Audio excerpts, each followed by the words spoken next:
Mark Hoffman said that going to the movies is still one of the cheapest dates you can have. There you go. He's not wrong. Right? He's actually not wrong. Right? Because it's £15 or £20 plus popcorn. Yeah. And also, if you don't really like the person you're going on the date with, you don't have to talk to them. So it's kind of a perfect situation.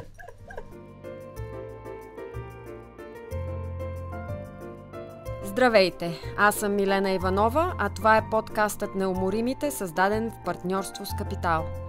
Нов сезон, нов късмет. Поредица от лични новини за бранд България, поради което днес подгряваме за сезон 5 с бонус епизод. След като нашите млади момчета направиха България световен вице-шампион по волейбол, след като Роби Уилямс изпя ангели на стадион Васил Левски и след като българското вино и изкуство се здобиха с нов дом на световно ниво в резултат откриването на IA Estate Vineyards, аз реших да стартирам сезон 5 с бонус епизод. Да повдигнем още малко самочувствието. Слушайте, за да разберете защо и как. Здравейте отново!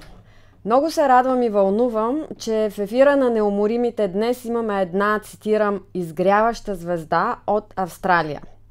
Темата ни отново е кино, кинопроизводство и разбира се всичко това в контекста и за потенциала на индустрията в България да се развие, като по-значителен играч на световната сцена. Разговорът ни ще продължи на английски, а субтитри на български може да видите в видеоканала на Капитал и Неуморимите в YouTube. So, my guest today comes all the way from Australia, and if you wonder, no, I'm not in Sydney, she is in Sofia, Bulgaria. She will tell us all about what she is doing here real soon, but let's start from the beginning. Sophie Uайлд is an Australian actress who emerged as a standout through Talk to Me, a horror film that premiered in the midnight section of the 2023 Sundance Film Festival before becoming a global sensation.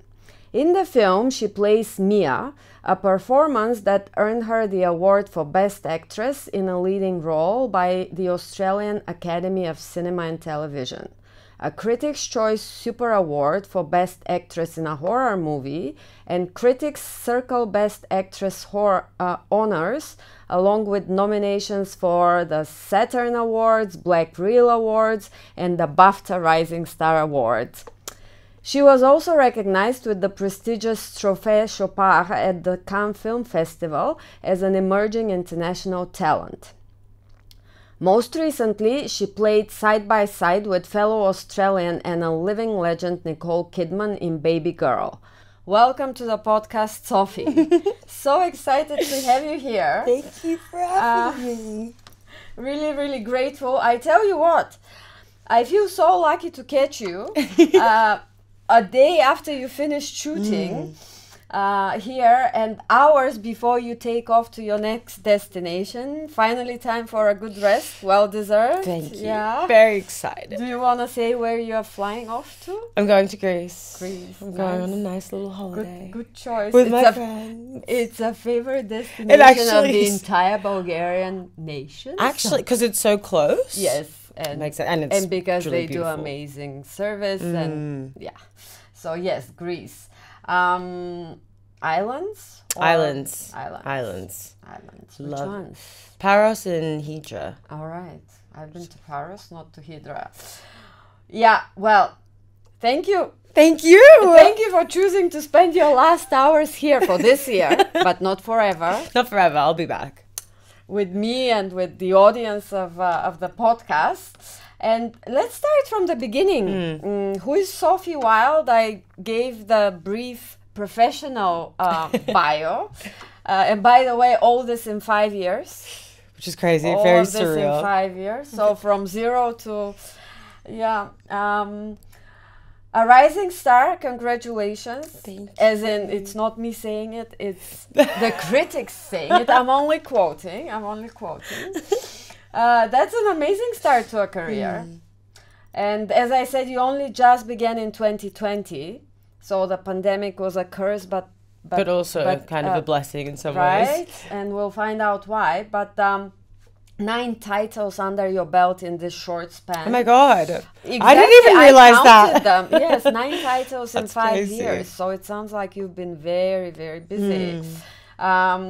You'll tell us how you do that, but let's start from the beginning. What's your story? Where do you come from other than Australia, growing up? And I mean, well, I was born in Sydney, and yeah, I mean, I still live there. I love it. It's a beautiful country. But I guess in terms of like my love of acting, when I was a kid, I had a like VHS, that's show my age, box set. Please. No age discussions here. Box set of Audrey Hepburn films. And I watched Roman Holiday. And I was like, that's what I want to do. I want to be Audrey Hepburn, but I want to act. Yeah, and it kind of sprung from there. My grandparents were always really big lovers of the arts, and they kind of exposed me to a lot of arts quite young. So they took me to the opera, Sydney Symphony Orchestra, a lot of plays, and yeah, just kind of fell in love with the world of acting. Did they take you to the movies as well, or you discovered that later? I feel like my whole family are big movie lovers. So I watched a lot of movies from a very young age, and there's like no censorship in my household. So I was watching like some like pretty interesting films. PG rating, not applicable. Does not exist. But yeah, I think in terms of like live performance, I really got that from my grandparents. And a lot of like my artistic sensibilities, I think, come from those early on exposures to performance. But no one in the family doesn't run in the No, family, which is so weird So considering... what are your parents professionally? My mum was kind of like a stay-at-home mum, and she really raised me. Yeah. And then my dad was a lawyer, and then he kind of dabbled in visual art for a while, and now he kind of works for the family business. But yeah, I'm really the sort of wild card in the family. But my dad wanted to be an actor. Funny enough, Oh my God, your name is Wild. Right? Yeah. And you're the wild card. Well, that's nice. So listen, so the Sundance Festival premiere in 23. Crazy.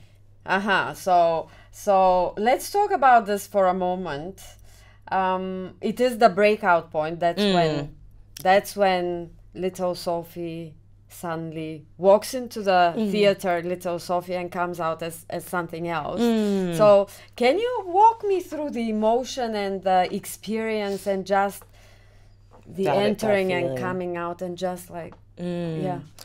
I mean, that whole experience was so surreal for us. I think that film, it was like a COVID film.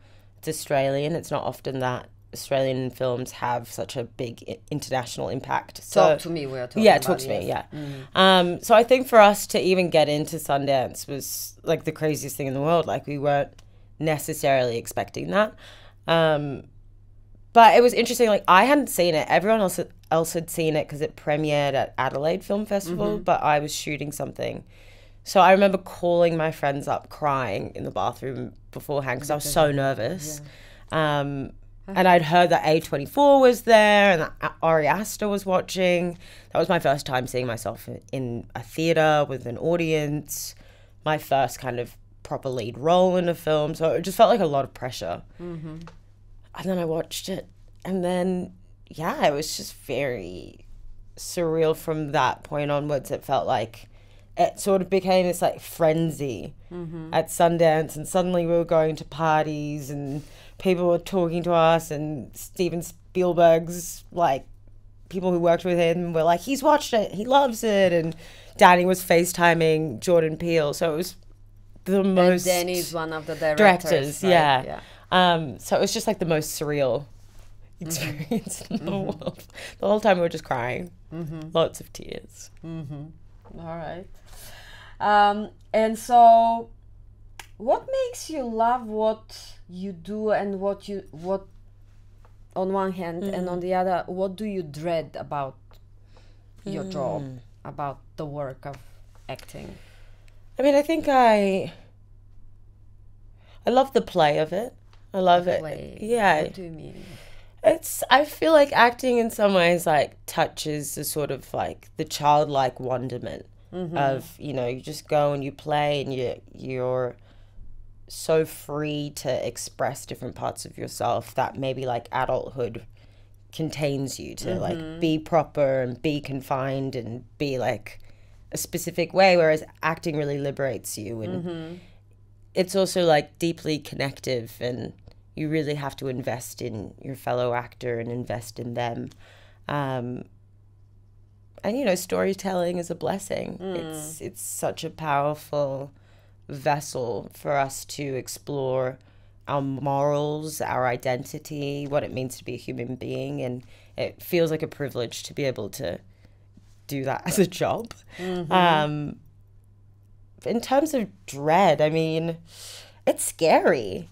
It's scary what we do. It's you're kind of also bearing a part of your soul, or I think a part of your soul to people. And it's like a very vulnerable craft to have to go and be like, hey, like this is, because it's always coming from your soul. It's always coming from deep within you. And to go in front of a group of people and be like, hey, this is me.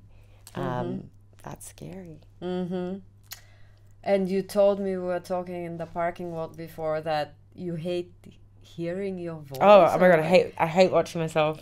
But this is really, I'm discovering something totally new today, because we were talking about someone else who told me this. Like, I'll never hear it because I hate my voice. And then I'm telling you, he said that, and he said, oh, because he hates his voice. And I'm like, what?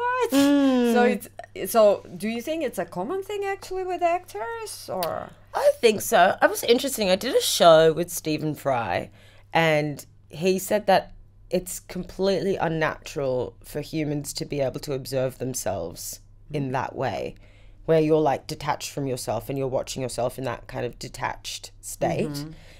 And it's true. It's like, you know, I don't think we should be so voyeuristic around what we're doing. And then came the selfie stick. Yeah, exactly. Well, exactly. It's just like this relentless, like, external experience that you're watching, whereas like everything that we really experience is internal. So it's a strange dissonance. Interesting. Never thought of it. But let me think of it again. Okay. I'll think of it a bit longer. Listen, and you actually started on a theater stage in 2020. Yeah. And that was Ophelia. Yes. Yeah.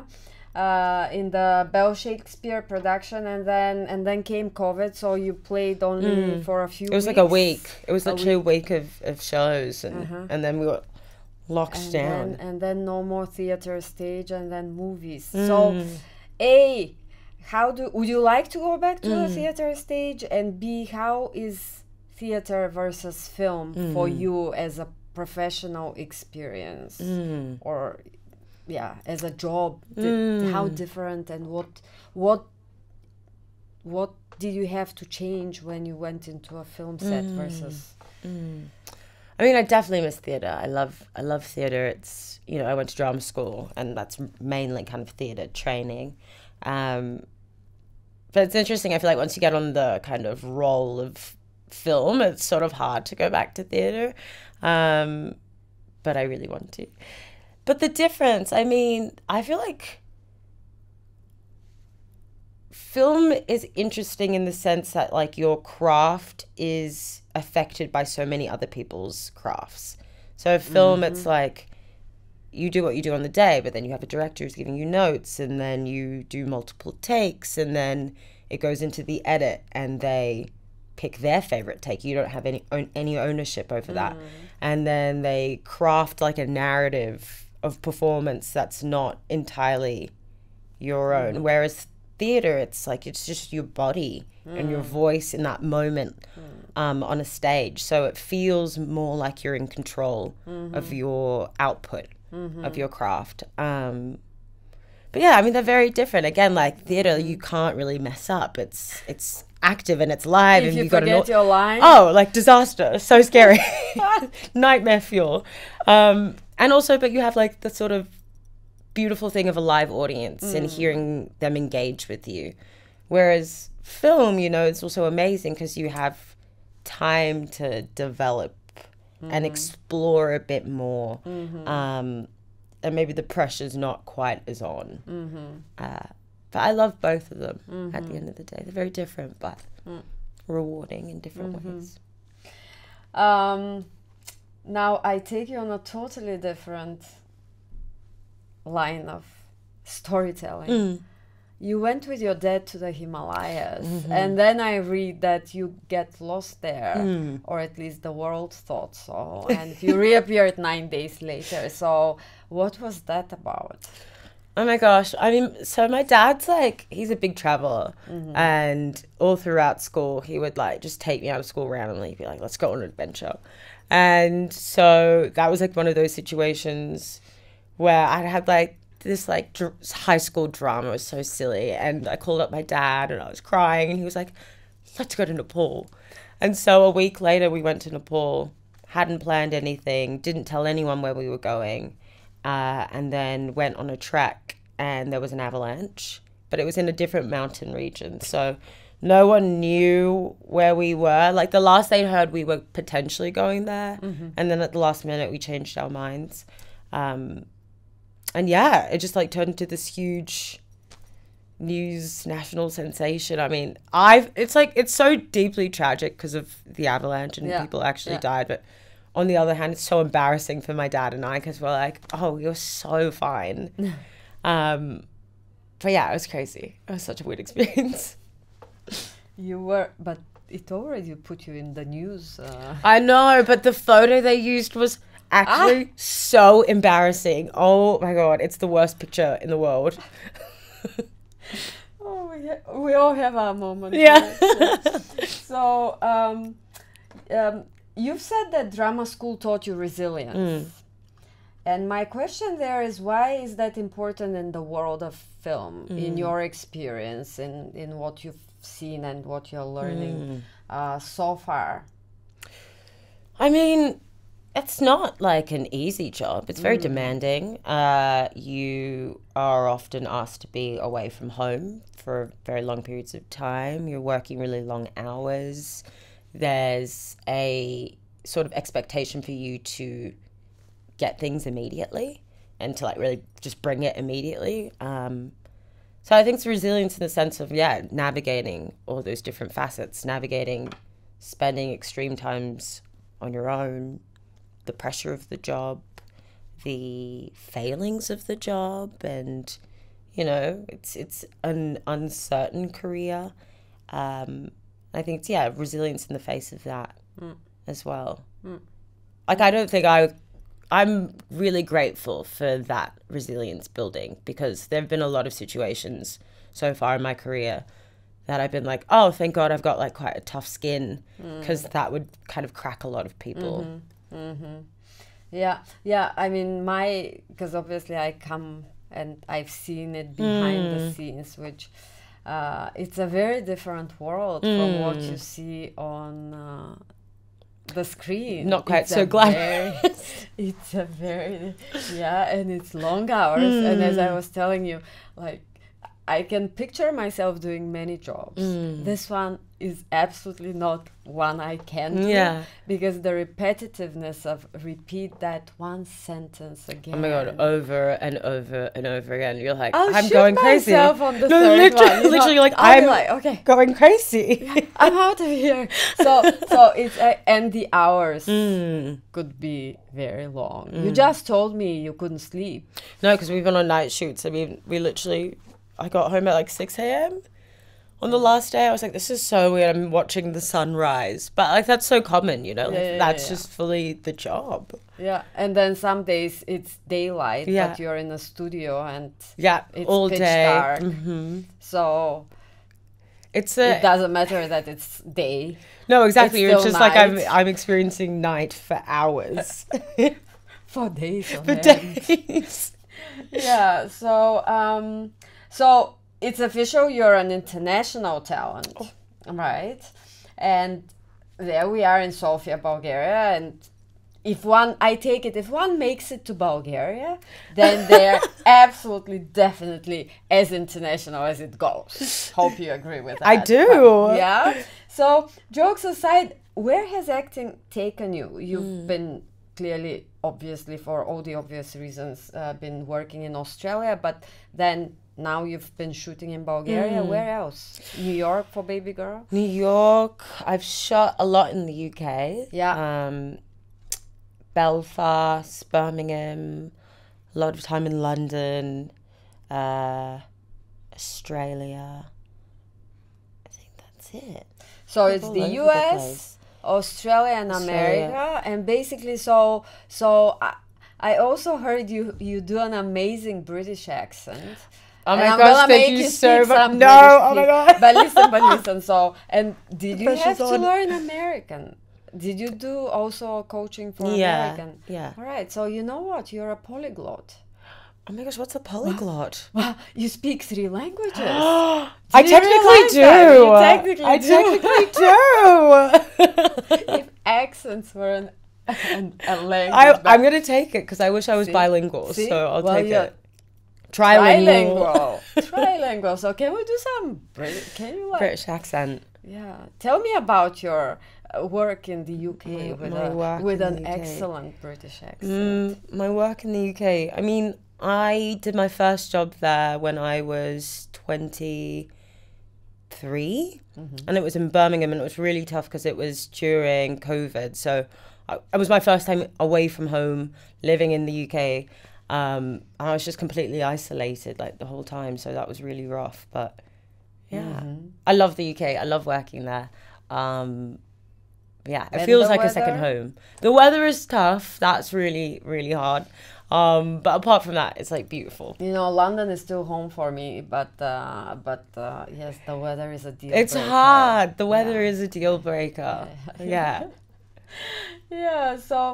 So films you've done so far, I said 9. Basically, there are 4 or 5 feature films, and then a bunch of TV series, including 2 projects for Netflix. Yes. Right? So one of those is Baby Girl, which came out this year or last year. And there you work with Nikol Kidman. Yes. And you say you're a big fan of hers. Yeah. So what was that like? What was working with, and that's the first actually big name that you worked side by side with, right? So kind of. I mean, I did this like small Aussie film that had some like pretty iconic Australian actors in it, and Christoph Waltz was in it. So that was my first foray into like the scary big stars. But it's just so surreal. Like I've grown up watching Nicole's films. Moulin Rouge is one of my favorite films, and she's just like such an icon. So yeah, it was very surreal, and what a blessing to be able to work with someone who has been such an influence for you. And she's just like such a generous person and a really, really generous scene partner. Yeah, I felt like she really took me under her wing. Yeah. Did you learn a new trick from her, observing how she does it? Yeah, I mean, I was so nervous going into that film, like really, really nervous. And because I think it just was like, again, like first time working with those kind of stars, first US job, first time working with A24, kind of post Talk to Me. And so I was just nervous. I was like, oh, this is really scary. And I remember talking to my mum on the phone, and she was like, why don't you just take a step back and take the pressure off yourself and, you know, think about this as an amazing learning experience and just sit on set and, you know, watch Nicole or watch Antonio or Harris and see what they do. And it was an amazing way to kind of reframe the nerves and reframe the experience. And yeah, I mean, they're masters. They're literal masters of their craft. Like, watching them, I was like, wow, I'm learning so much. One thing in particular? I was so amazed by all of them, not even just Nicole, their ability to do something new every single take. Because, you know, it's like you're saying the same lines. And I think often you think you just have to repeat the same Yeah. energy or what you've just done. Like, especially if the director's like, that's great. You feel like, oh, I should keep that.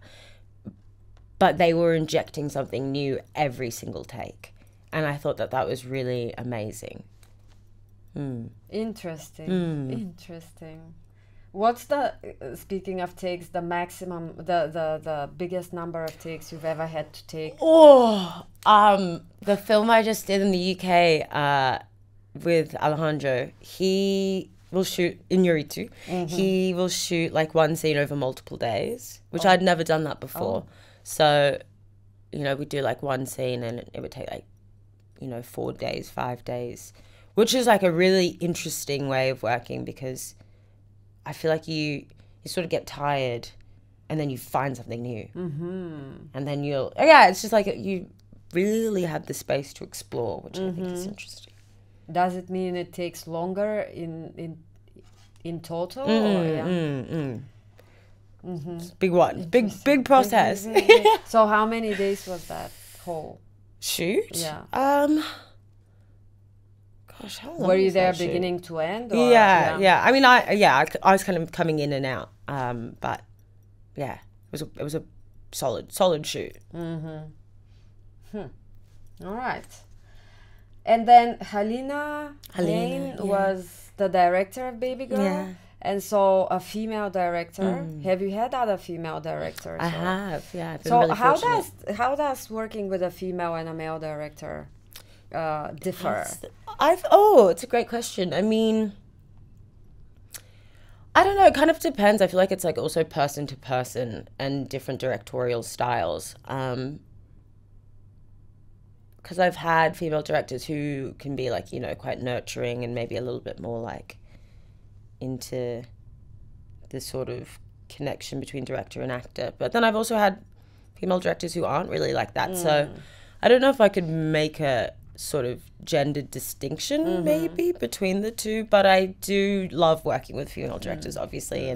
And what I love about Nicole is that she sort of said, like, I want to make a kind of, maybe not an oath, but an oath to work with more female directors, and she's really followed through with that. And, you know, every year she makes a conscientious decision to use her power as, you know, a really successful female actress to uplift female directors and work with them. And I think that's amazing. Yeah, read that. I'm really, that is so inspiring to me.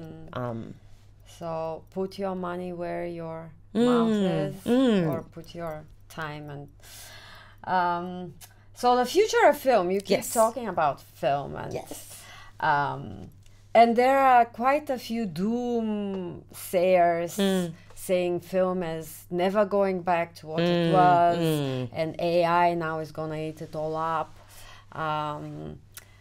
And you're from a younger generation, a generation that's grown up with the internet and with the mobile devices and all that. So attention spans have become shorter, and that's a problem for film, right? Because kids now are doing 4 seconds and moving on to the next thing. So how do you keep them focused on an hour and a half, 2 hours, 3 hours, never mind. So what's your take as from the point of view of your generation, not your take, but your thinking? Is there a good way for film to continue, or is it gonna continue going down as a genre or as an storytelling form? I don't know. It's sort of hard. Like, it feels like in some ways maybe the industry's become like a bit more like a business. And I think that there's very much a reaction to this sort of attention span and the rise of social media and the internet. And I was talking to a friend, and she was saying that she'd worked on a Netflix show, and they have a thing which is like a 2-screen policy where they will try to like repeat information for the audience because they're aware of the fact that like they're not like concentrating. Which I feel like is the death of art. The fact that we're trying to cater towards that. And I don't know, like maybe it's more about rejecting that and really making work that forces you to sort of engage intellectually. And I don't know what the solution is. Yeah. I think we still make great art. I think we have so many incredible filmmakers out there, and you know, it's just hard. It's a weird time. Do you see your friends en masse, or your classmates, or your generation going to cinemas? I feel like there was a lull initially with the like streaming platforms. It felt like that, and you know, and also COVID, like, you know, we're stuck at home. And it felt like there was a sort of dwindling of that experience. But I feel like in the last 2 years, it's sort of shifting. And I do see people going to the cinema more. And I do see people kind of stepping away a little bit more from streaming and you know, wanting to have that experience. I love going to the cinema. It's my favorite thing in the world. And I think it's because it is an experience that you don't necessarily get at home. And what I love about going to the cinema is that it forces you to focus. Unless you're like a rude person and you're on your phone, which there are people who are like that, which I find so crazy. But it forces you to engage with what you're watching. It's like, I'm not going to be rude and go on my phone. I'm going to sit here for 2 hours and completely immerse myself in this narrative. So we can train our focus by going to the movies. Excellent. I like that. Listen, Mark Hoffman said that going to the movies is still one of the cheapest dates you can have. There you go. He's not wrong. Right? He's actually not wrong. Right? Because it's £15 or £20 plus popcorn. Yeah. And also, if you don't really like the person you're going on the date with, you don't have to talk to them. So it's kind of a perfect situation. All right. Oh, that made me laugh.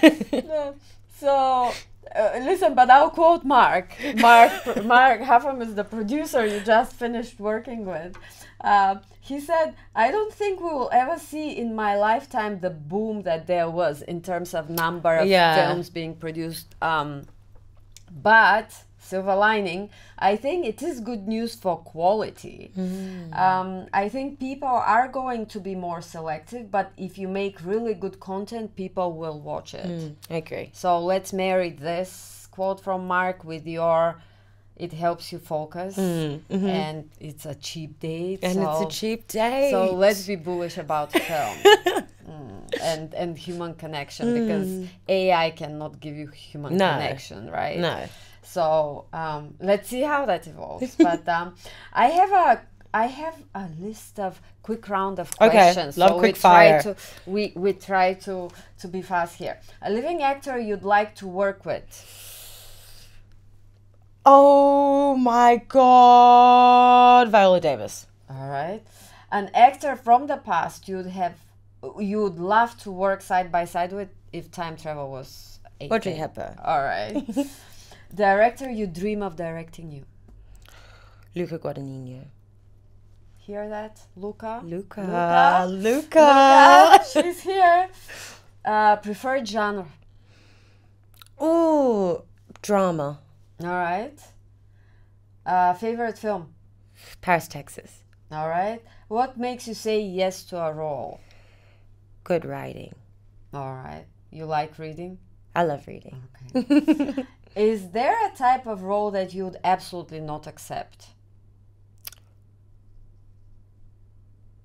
I want to say no, but I don't know that for sure. But I want to say no. Well, because you said it comes from deep within, so if something is totally not aligned with your...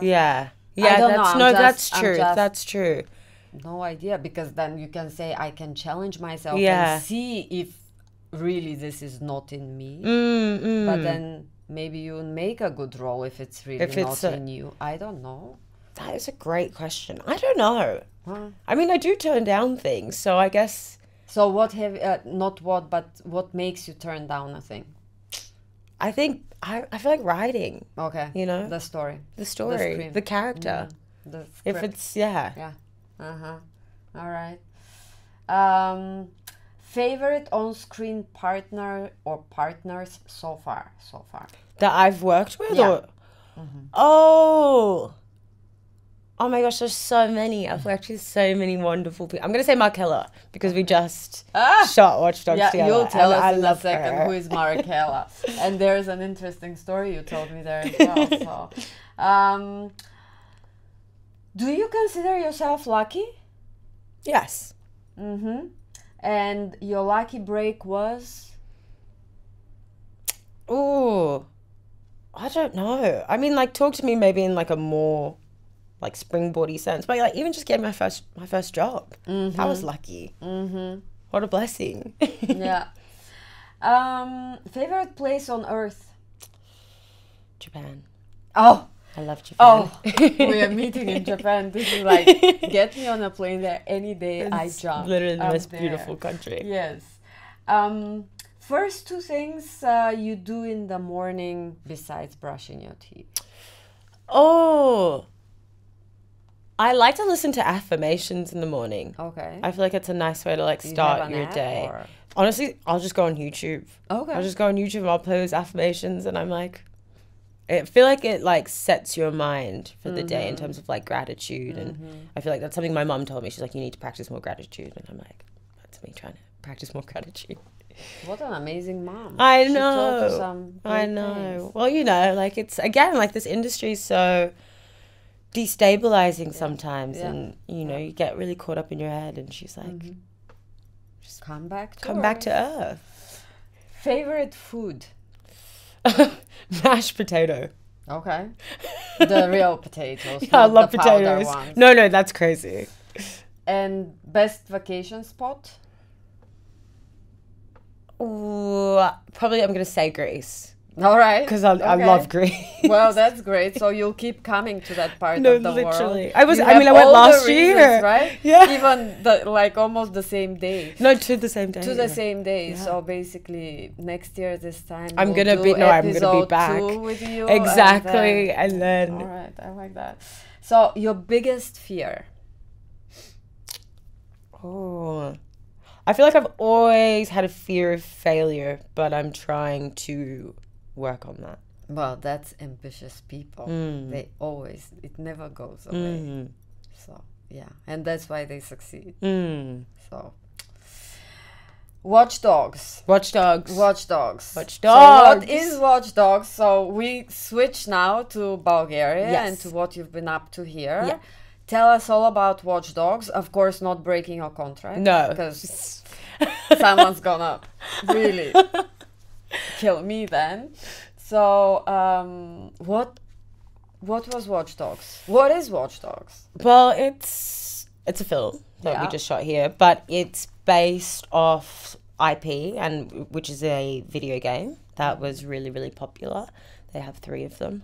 And yeah, it's sort of in the world of the game, but not focusing on the game arc, which I feel like is important for people to know.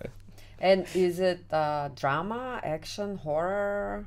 I'd say it's drama action, maybe a bit of comedy in there. Yeah. And you have the lead role. Yes. So what's your name there? Is that allowed? I don't know if Okay. We forget. I don't know if what- that's been what's your name. announced. Yeah, but yeah. And your on-screen partner. So Tom is Tom one. Tom Blythe. Blythe. How did you work? How did you two make chemistry? And you're not friends there. In real life? No, not Or- in real life. In the film, you're not friends. So I don't know. I can't. you okay? You're okay. I can't say Oh, anything. You love each other. Okay, so how did you work out the chemistry? I mean, I feel like chemistry is always an interesting thing. It's like, I almost feel like it's organic. Like you either have it or you don't have it. In some ways, I think it's really hard to fabricate chemistry if you don't have it. So I feel like it was like a great thing that we actually got along, but we also had like really amazing rehearsal process with Matt, and we're able to just like go through the scenes. And I don't know, I feel like also it's just like you just hang out. It's the amazing thing about shooting away from home is it forces you to like build connections, because like you're the only people you know really, and yeah, I think just in this strange country. I mean, I love Sofia. I say it all the time. I love Sofia. Sofia is a beautiful city. And then there was your friend as well. Markella. And so you were telling me, Markella and you have been, she's British, you're Australian, but it's been a while.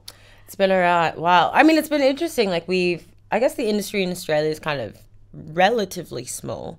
So like, you know, everyone kind of knows about everyone. But I've known about Markella. We've both known about each other for years. And then we actually did a chem read for Talk to Me together. And then, yeah, it was just like serendipitous that we happened to now come and work on this. And we were talking about it yesterday. We're like, it's so strange because it feels like I've known you my whole life. It feels like we've been friends before this film, but we literally just met on this film. Yeah, I loved it. But it's interesting how people totally... So one thing's, on one hand, the industry is so big globally speaking, and you're in Australia, she's in the UK, and then you get cast for the same project and end up in Bulgaria. So it's a small village. Oh, it's so... Right? Even like my friend Georgia, who I went to drama school with, she's got like a role in this as well. Oh! Yeah, which was also so random. Was she here? Yeah, not this time around, but last year. It was so weird because I went into the makeup chair and her photo was just on the wall. And I was like, Georgia. And then I texted her. I was like, are you in this film? And she was like, yeah, babe. So yeah, it's been, and like now the three of us have become like really close friends. So that's like the beauty of this industry. You make such amazing connections.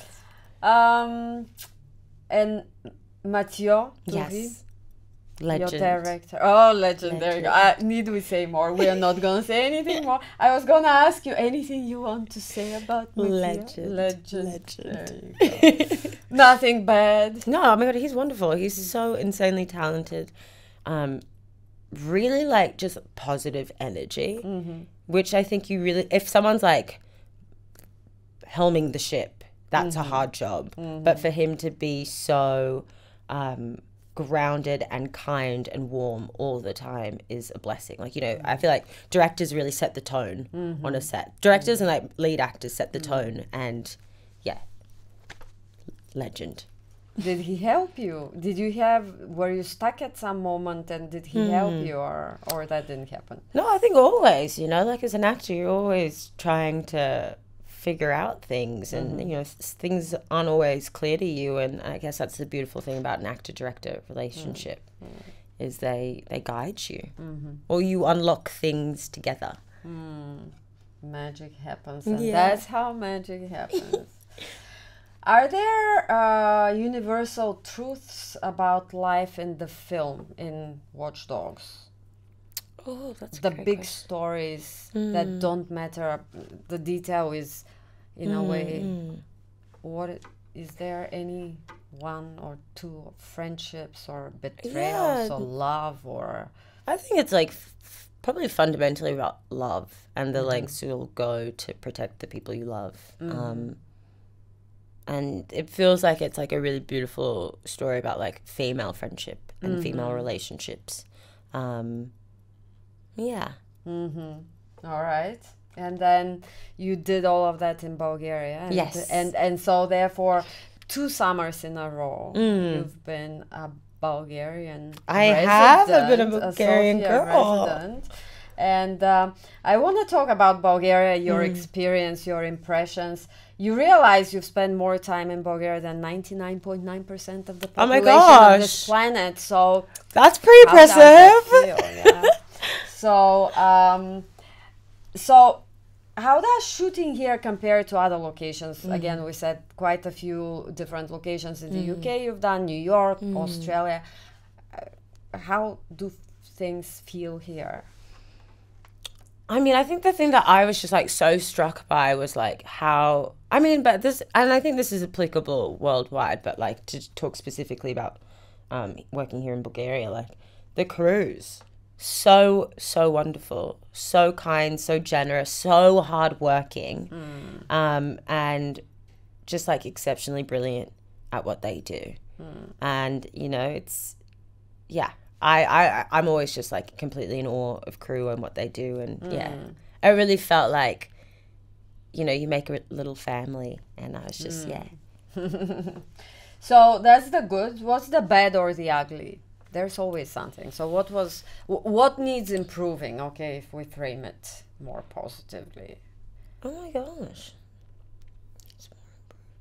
I don't know. Honestly, like, I feel like, again, like, it's sort of applicable to, like, all industries. Like, it's never going to be smooth sailing. Working on the job is, every job is, like, semi-chaotic in different ways. But I don't know if that's, like, I don't think that's necessarily down to anyone here. I think that's just, like, the nature of the business. And again, like, I just think I was just so impressed by everyone's ability to work through the chaos. All right. And the country, did you get out of Sofia or no? No. Well, next time. But we did, like, a big hike on... last summer. Yeah. And that was so beautiful. In the mountains. Yeah. Vitosha. So, yeah. Well, it is a beautiful country. You have to get out. I know. I want to go to this spa. Yeah. I want to check out this spa. Yeah. What is missing when you compare with the other places you've worked in? From infrastructure or the city or... We have malls. I found out. Yeah, we have malls. Love a mall. I don't know. Again, I was spending money at the mall. Okay, and money. Well, I was spending money and time at the mall. Leave money in Bulgaria. We like that. We like that. Work aside, social life in Sofia and Bulgaria. How did you like that? How do you like that? It's just like, I think, again, this is like kind of going back to that other question. I was like so struck by the generosity of like Ivan, our producers, and like them really making it feel like a social kind of experience and going out for dinners a lot. Like I feel like you don't always get that on jobs. No? Not necessarily. Maybe like one at the start, but the kind of consistent like care that was given and really like, like let's go out to restaurants or you want to do this activity, let's go do this activity. I think that I haven't experienced that necessarily on other jobs. Well, hospitality. Yeah. So you can say Bulgarians are hospitable. Yes, very, very excellent. hospitable. That's a good base for developing tourism in a different way. Positioning. Excellent. All right, I like that. Favorite or most favorite memorable food? Oh, I gotta think about all the amazing places we went. Where did we go? Oh, there was a we went to this restaurant and it was near Bojana. And we went there for Markella's birthday. Okay. And that was really beautiful. It was like outdoors. Was it on the way to the studio? Yeah. Okay, so Cinecittà. Yeah, it was really, really nice. All right. Okay. Favorite spot in Sofia? Wait! Oh my gosh! No, I have a favorite. I actually do have a favorite place. This, like, we didn't go with production, but this is my favorite place. It's like this pizza place, and they do the most insane focaccia sandwiches, and it's really close to the Grand Hyatt. I went there yesterday. Oh yeah, we know the focaccia place. Oh my god, I love that place so much. Ono Borište. Yeah. Love that place. I took my boyfriend there because we came back after Greece, and I took him there, and he's also a big fan. There you go. And I heard you are clubbing. We were clubbing. We went to Carousel. So fun. All right. What would be your one piece of advice to all other film crews that will come to work here in the future? Ooh, piece of advice. I'd say go explore the city. Like, I really think that Sofia is the most beautiful city. I say this all the time. Like, I actually won't stop raving about it. It is so beautiful. The parks, just like the general vibe and the architecture of it. Like, I'm a big fan. That's great. So I have two things to say. We are almost at the end, and then we can go have lunch. A nice meal in Sofia before we say goodbye. But two things I have to say. First of all, we are both wearing t-shirts, the Sofiana. Yes. Thank you so much. No, thank you. And this is a project of a group of young creative people here that they were looking for ways to finance their charitable work, their charitable work being helping refugees and immigrants. And they've tried all sorts of things, and they eventually came to this concept of the Sofiana is a reference to the New Yorker and the covers. So they run competitions among artists to create covers for the Sofiana, and the best ones then get printed on posters and t-shirts, and we can turn our backs. Oh!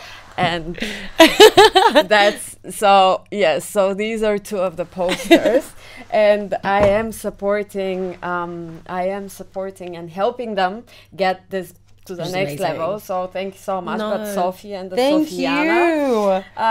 We don't do commercials in this podcast. I told you it's a totally different motivation why the podcast exists.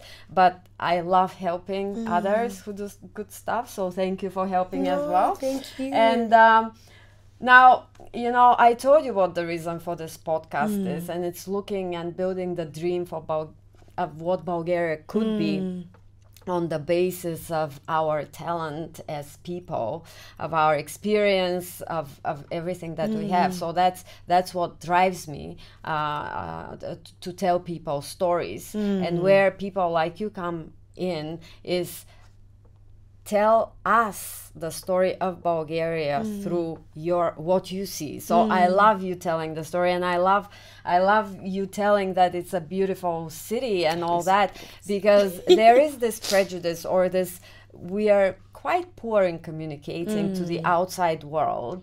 So we are good at saying what we are bad at. We are not so good at saying what we are good at. But actually, you can shoot really cool movies in this country, right? And it's easy and it's fun. So this is the story I wanted to tell through you, and I'm so happy that you absolutely confirmed my suspicion. So thank you for this. And what I want to close with is I have a mission for you. Yes, your mission. So you have already been named the rising star, and what I wish for you from the bottom of my heart is to absolutely climb to the top of this ascent and absolutely never get lost again on the way, not even for 9 days. No one should lose you. No one should be afraid. And let me tell you what happens when you get to the summit, to the top. When you are up there on top, I am fully counting on you. And I told you this last year in the bar during the rap party, so I'm repeating myself, but now it's on record. Absolutely remember the 2 summers you were shooting Watch Dogs here in Bulgaria, and tell the whole world about my country.